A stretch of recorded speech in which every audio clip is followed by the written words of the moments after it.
সম্মানিত রোগীবৃন্দ, দেখুন, এই হুজুর হলো যে আমাদের ডিলার। ওনাকে 2 দিন আগে পলিপাসের ট্রিটমেন্ট দেওয়া হয়েছিল, কিন্তু 2 দিনের ভিতরেই সুস্থ হয়ে গেছেন। আমাদের আর এক চিকিৎসক ভাই সাতক্ষীরা থেকে আসে, উনিও চিকিৎসাধীন ছিলেন। তো উনিও একনাকে চিকিৎসা দিয়েছিল, আর আমিও দিয়েছিলাম। দেখুন, আজকে উনি মাত্র 2 দিনের ভিতরে সুস্থ হয়ে গেছে। দেখুন, মাশাআল্লাহ, অনেক ভালো অবস্থা, ওনার শুকিয়ে গেছে।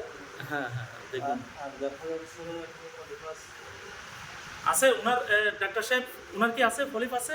না না, পলি এখানে আর দেখা যাচ্ছে না, আচ্ছা শুকিয়ে গেছে। আচ্ছা, তাহলে আমরা একটু ওই ডিলার ভাইয়ের সাথে কথা বলে নিই। মাশাআল্লাহ, অনেক ভালো কাজ করছে। আসসালামু আলাইকুম। ওয়ালাইকুম আসসালাম।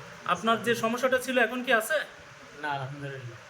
যাই হোক, আপনাদের দুজনের জন্য শুভকামনা রইল। আপনি তো আজকে চলে যাবেন মনে হয়, না? আজকে তো সন্দ্বীপে চলে যাবেন। সন্দ্বীপ থেকে যে সমস্ত আমাদের কাছে যে সমস্ত রোগীরা ফোন করে, এই চিকিৎসক ভাইয়ের নিকট যাবেন, ইনশাল্লাহ সেম চিকিৎসা পাবেন। আর উনি হলো যে আমাদের রাজশাহী বলছি, সরি, সাতক্ষীরা বিভাগের। উনি একজন সাতক্ষীরা বিভাগ না, অবশ্যই কি জেলা, হ্যাঁ, সাতক্ষীরা জেলার একজন ডিলার। সাতক্ষীরা থেকে যে সমস্ত রোগীরা আমাকে ফোন করে, এই চিকিৎসক ভাইয়ের শরণাপন্ন সম্পন্ন হবেন। ঠিক আছে, দুইজনের জন্য শুভকামনা রইল। Best of luck. ধন্যবাদ। ওয়ালাইকুম আসসালাম।